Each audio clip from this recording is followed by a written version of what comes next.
നമസ്കാരം. Right story ന്യൂസിലേക്ക് സ്വാഗതം.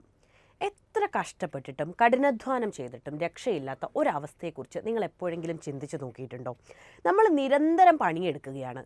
ഊർജവും വിയർപ്പും പണവും ഒക്കെ ആ ജോലിയിൽ നിക്ഷേപിക്കുക. എന്നിട്ടും അതിൻ്റെ ഫലം ലഭിക്കാതെ പോയാലോ? അതെന്തൊരു വലിയ അവസ്ഥയല്ലേ? ഇങ്ങനൊരു അവസ്ഥയുടെ പേരാണ് നെയ്ജുവൻ. ഇങ്ങനൊരു അവസ്ഥയെക്കുറിച്ച് നിങ്ങൾ കേട്ടിട്ടുണ്ടോ? ഈ കണ്ടകശനി ഇപ്പോൾ ബാധിച്ചിരിക്കുന്നത് മറ്റാരെയുമല്ല, അത് ചൈനയെയാണ്. പണിയെടുത്താലും രക്ഷയില്ലാത്ത മനുഷ്യരുടെ നാടായി മാറുകയാണോ ചൈന? ചൈനയിൽ ഇപ്പോൾ അവർ നേരിടുന്ന പ്രതിസന്ധികളെ വിവരിക്കുന്നതിനായി ഇൻ്റർനെറ്റിൽ ബസ് വേർഡുകൾ ഉപയോഗിക്കാറുണ്ട്.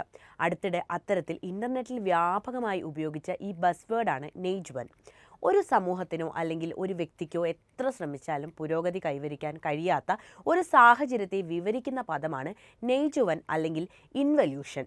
ഉള്ളിലേക്ക് ഒതുങ്ങിക്കൂടുക എന്നതാണ് നെയ് ജുവാൻ എന്ന വാക്കുകൾ കൊണ്ട് അർത്ഥമാക്കുന്നത്.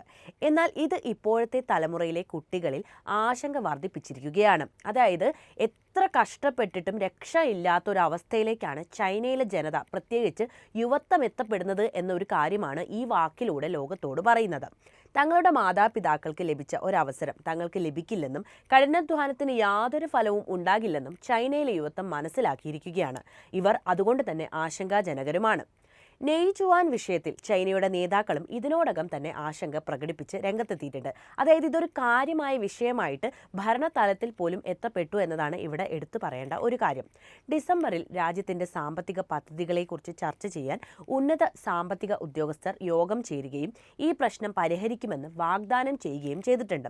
ഇന്റർനെറ്റിലെ ഒരു വാക്ക് ചൈനീസ് യുവത്വങ്ങളെ ഇത്രത്തോളം അസ്വസ്ഥപ്പെടുത്തുന്നത് എന്തുകൊണ്ടായിരിക്കും? നമുക്ക് ഇന്ന് പരിശോധിച്ച് നോക്കാം. എന്താണ് ഇതിൻ്റെ കാര്യങ്ങൾ, എന്തുകൊണ്ടാണ് ഇത് സംഭവിക്കുന്നത്, എങ്ങനെയാണ് ചൈനയെ ഇത് വല്ലാതെ ബാധിക്കുന്നത് എന്നൊക്കെയുള്ള വിശദമായിട്ടുള്ള കാര്യങ്ങൾ.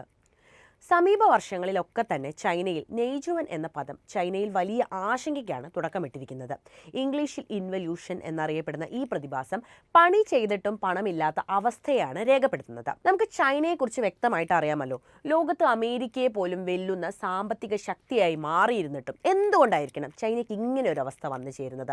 ചൈനയിലെ യുവത്വങ്ങൾ ഇത്രത്തോളം ഒരു ഡിപ്രഷൻ്റെ അവസ്ഥയിലേക്ക് പോകാൻ എന്തായിരിക്കും കാരണം? അതായത് എത്ര കഷ്ടപ്പെട്ടിട്ടും അവർക്ക് നേടാനാകാത്ത എന്താണ് ഇപ്പോൾ ചൈനയിൽ ഉണ്ടായിട്ടുള്ളത്? അത് നമ്മൾ ചൈനയുടെ സാമ്പത്തിക, രാഷ്ട്രീയ, സാമൂഹിക അവസ്ഥകളെ വെച്ചുകൂടി പരിശോധിക്കേണ്ട ഒരു ഘടകമാണല്ലോ. വ്യവസായ സംരംഭങ്ങളെ പോലും പ്രതികൂലമായി ബാധിക്കുന്ന ഒരു പ്രതിഭാസമാണ് ഇത്. പുനരുപയോഗ ഊർജ്ജ മേഖല, റിന്യൂവബിൾ എനർജി വ്യവസായം, പ്രത്യേകിച്ച് ന്യൂ എനർജി വെഹിക്കിൾസ്, അതായത് NEVകൾ, ഫോട്ടോ വോൾടെക്സ്, അതായത് PV എന്നിവയിൽ നെയ്ജുവാൻ ഏറ്റവും കൂടുതൽ ബാധിക്കുന്ന ഒന്നാണ് എന്നാണ് കണ്ടെത്തിയിട്ടുള്ളത്. NEV മേഖലയിൽ ചൈനീസ് വാഹന നിർമ്മാതാക്കൾക്കിടയിലുള്ള കടുത്ത വിലയുദ്ധം ഗണ്യമായ ലാഭനഷ്ടത്തിന് കാരണമായിട്ടുണ്ട്. ചൈന ഓട്ടോമൊബൈൽ ഡീലേഴ്സ് അസോസിയേഷൻ പറയുന്നതനുസരിച്ച് 2023 ജനുവരി മുതൽ ജൂൺ വരെയുള്ള കാലയളവിൽ 136 കാർ മോഡലുകൾക്കാണ് വിലക്കുറവ് സംഭവിച്ചത്. അതായത് വിലയിൽ വലിയ ഇടിവാണ് ഇവിടെ സംഭവിച്ചത് എന്നാണ് ഞാൻ പറയുന്നത്. 2022 ചൈനയുടെ പോളിസിലിക്കൺ, വേവറുകൾ, മൊഡ്യൂളുകൾ എന്നിവയുടെ ഉൽപ്പാദനം 64% ഉയർന്നിട്ടുണ്ടായിരുന്നു. എന്നിട്ടും വിപണിയിൽ ഡിമാൻഡ് കുറയുകയാണ് ഉണ്ടായത്. ഈ അസന്തുലിതാവസ്ഥ ആക്രമണാത്മകമായ വിലയുദ്ധത്തിലേക്കാണ് എത്തിപ്പെട്ടത്. ലാഭവീതം ഏകദേശം 70% ഇടിയുകയാണ് ഉണ്ടായത്. Asian photo voltaic industry association ചെയർമാനായ ഷുഖോ കുഞ്ഞൻ സൂചിപ്പിച്ചത് ഇങ്ങനെയാണ്: താഴ്ന്ന നിലവാരവും ചെലവ് ചുരുക്കലും കാരണം കുറഞ്ഞ വിലകൾ സാമ്പത്തിക നേട്ടങ്ങളും സുസ്ഥിരതയും നൽകുന്നില്ല.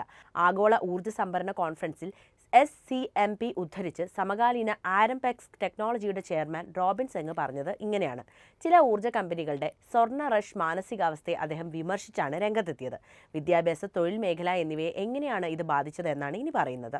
ചൈനയിലെ വിദ്യാഭ്യാസ സമ്പ്രദായത്തിലും നെയ്ജുവാൻ വ്യാപകമായിട്ട് കാണപ്പെടുന്നുണ്ട്. അവിടെ വിദ്യാർത്ഥികൾ അഭിമാനകരമായ സ്കൂളിൽ നിന്നും കോളേജുകളിൽ നിന്നും പഠനം പൂർത്തിയാക്കി പുറത്തിറങ്ങുമ്പോഴും ഈ പ്രശ്നം അവരെ ബാധിച്ച് തുടങ്ങുന്ന ഒന്നാണ്. അതായത് വളരെ കഷ്ടപ്പെട്ട് പഠിച്ച് ഇറങ്ങി, അതായത് ഈ സമൂഹത്തിലേക്ക് ഇറങ്ങുന്ന വിദ്യാർത്ഥികളെ പോലും ബാധിക്കുന്ന ഒരു പ്രധാന പ്രശ്നമായിട്ട് ഇത് മാറുകയാണ്.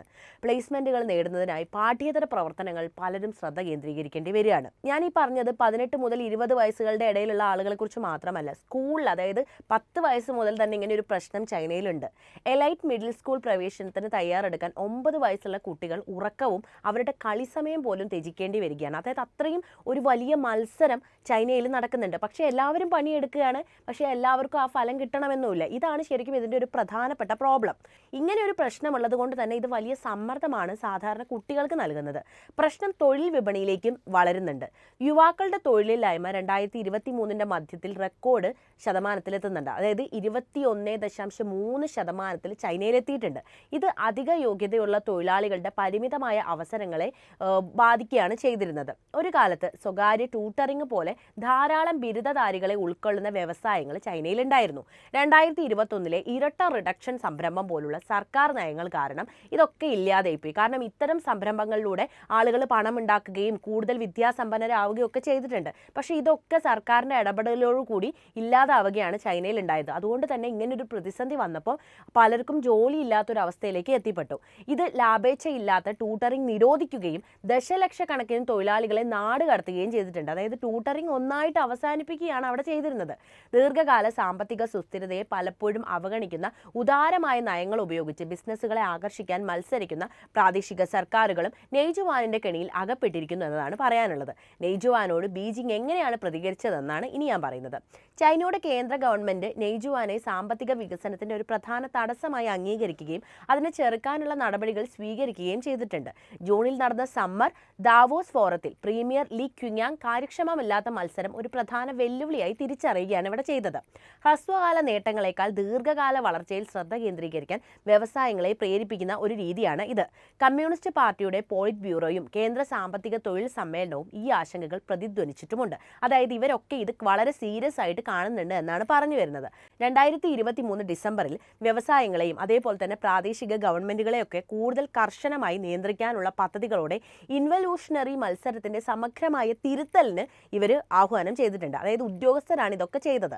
സാങ്കേതിക വിദ്യ, സുരക്ഷ, പരിസ്ഥിതി എന്നിവയ്ക്ക് കർശനമായ മാനദണ്ഡങ്ങൾ ഏർപ്പെടുത്തുന്നത് ഉൾപ്പെടെ ഈ വെല്ലുവിളികളെ അഭിമുഖീകരിക്കുന്നതിന് വിപണി കേന്ദ്രീകൃതവും നിയമപരവുമായ മാർഗങ്ങൾ ആവശ്യമാണെന്ന് പ്രസ്താവിക്കുകയും ചെയ്തിട്ടുണ്ട്.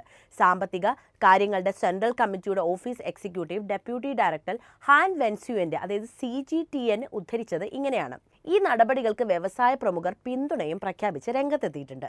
സർക്കാർ ഉടമസ്ഥതയിലുള്ള വാഹന നിർമ്മാതാക്കളായ GAC ഗ്രൂപ്പിന്റെ ചെയർമാൻ സെങ് ക്യുവാൻപോങ് ദീർഘകാലവാദത്തിൻ്റെയും നവീകരണത്തിൻ്റെയും പ്രാധാന്യം ഊന്നി പറഞ്ഞിട്ടുണ്ട്. അതായത് ഹ്രസ്വകാല യുദ്ധങ്ങളിലും അവസരവാദ ഗെയിമുകളിലും അകപ്പെടുന്നത് ഒഴിവാക്കാൻ ദീർഘകാല അടിസ്ഥാനത്തിലുള്ള കമ്പനികളെ സഹായിക്കുന്നു. അദ്ദേഹം പറഞ്ഞത് ഇങ്ങനെയാണ്: എന്തായാലും ചൈനയിലെ യുവതലമുറയെ സംബന്ധിച്ചിടത്തോളം നെയ്ജുവാൻ സാമൂഹിക കരാറിലുള്ള വിശാലമായ നിരാശയാണ് പ്രതിനിധീകരിക്കുന്നത്. ഉയർന്ന വിദ്യാഭ്യാസ യോഗ്യതകൾ ഉണ്ടായിരുന്നിട്ടും തങ്ങളുടെ മാതാപിതാക്കൾ ആസ്വദിക്കുന്ന അവസരങ്ങൾ ഇനി ലഭിക്കില്ലെന്ന് മില്ലേനിയൽസും ജനറൽ സെഡും കരുതുന്നുണ്ട്. ഈ വികാരം മിനിമലിസ്റ്റ് ജീവിതശൈലിക്ക് അനുകൂലമായ നിരന്തരമായ മത്സരത്തെ നിരാകരിക്കുന്ന ടാങ്കിംഗ് പോലുള്ള ബദൽ പ്രസ്ഥാനങ്ങൾക്ക് ആക്കം കൂട്ടുകയും ചെയ്യും. കർശനമായ നിയന്ത്രണങ്ങളിലൂടെയുള്ള വ്യവസായ നവീകരണത്തിലൂടെയോ സാംസ്കാരിക വ്യതിയാനങ്ങളിലൂടെയോ ആകട്ടെ, അധിനിവേശത്തിനെതിരായ പോരാട്ടം കേവലം ഒരു സാമ്പത്തിക അനിവാര്യത മാത്രമല്ല, സാമൂഹികമായ ഒന്നുകൂടിയാണ്. പണിയെടുക്കുന്നവന്റെ പറദീസയായിരുന്നു ഒരിക്കൽ ചൈന. കമ്മ്യൂണിസം എല്ലാ സ്റ്റേറ്റിന്റെ കയ്യിലേക്ക് അധികാരം നൽകിയപ്പോൾ ജനങ്ങളോട് പണിയെടുക്കാനായിരുന്നു അധികാരികൾ അന്ന് പറഞ്ഞത് അത്രയും. ഡിജിറ്റൽ യുഗത്തിൽ മറ്റേത് രാജ്യത്തിനേക്കാളും ഉയരത്തിലെത്തണമെങ്കിൽ, സർവോപരി അമേരിക്കയുടെ അപ്രമാദിത്വത്തെ ചോദ്യം ചെയ്യാൻ പോലും വളരണമെങ്കിൽ ഇത് അത്യന്താപേക്ഷിതമായിരുന്നു. എന്നാൽ കാലം കാത്തുവെച്ച ദുർവിധിയിലൂടെയാണ് ഇപ്പോൾ ചൈന കടന്നു പോകുന്നത് എന്ന് പറയാതെ വയ്യല്ലോ. മർദ്ദിതരും പീഡിതരുമില്ലാത്ത ചൈന എന്ന് മലയാള സിനിമയിലെ ക്യൂബ മുകുന്ദൻ എന്ന കഥാപാത്രം പറയുന്ന ചൈനയുടെ ഒരു ഭംഗി എപ്പോഴോ മങ്ങി തുടങ്ങിയിട്ടുണ്ട്. മനുഷ്യാവകാശ ദംശനങ്ങളുടെ ഈറ്റില്ലമായി മാറിയ ചൈനയ്ക്ക് ഇപ്പോൾ പറയാൻ മറ്റൊരു കഥയാണുള്ളത്. ആ കഥയാണ് ഇപ്പോൾ ഞാൻ പറഞ്ഞത്. അതായത് പണിയെടുത്തിട്ടും ഒരു രക്ഷയുമില്ലാത്ത യുവതലമുറ, അതായത് നിരാശയിലേക്ക് പോകുന്ന ഗ്രേറ്റ് ഡിപ്രഷൻ എന്നൊരവസ്ഥ യുദ്ധകാലഘട്ടത്തിൽ ജർമ്മനിയിലും യൂറോപ്യൻ രാജ്യങ്ങളിലും ഒക്കെ ഉണ്ടായിരുന്നു. അതേപോലൊരു അവസ്ഥയിലേക്ക് ചൈന എത്തിപ്പെടുന്നതിൻ്റെ സൂചനകളാണ് ഇതൊക്കെ. അതായത് ഇതിനെക്കുറിച്ച് കൂടുതൽ വിശദമായിട്ട് ആഗോള മാധ്യമങ്ങളൊന്നും അത് വലിയ രീതിയിൽ റിപ്പോർട്ട് ചെയ്തിട്ടില്ല. ചെറിയ റിപ്പോർട്ടുകളുടെ അടിസ്ഥാനത്തിലാണ് ഇത്രയും പറഞ്ഞത്. പക്ഷേ ഇത് വലിയൊരു പ്രതിസന്ധിയായിട്ട് ചൈനയിൽ ഇപ്പോഴും നിലനിൽക്കുന്നുണ്ട്. ഈ വിഷയത്തിലുള്ള നിങ്ങളുടെ അഭിപ്രായം എന്തായാലും പറയുക. ഒപ്പം മറ്റൊരു വാർത്തയും വിശകലനവുമായി വീണ്ടും എത്താം. നന്ദി.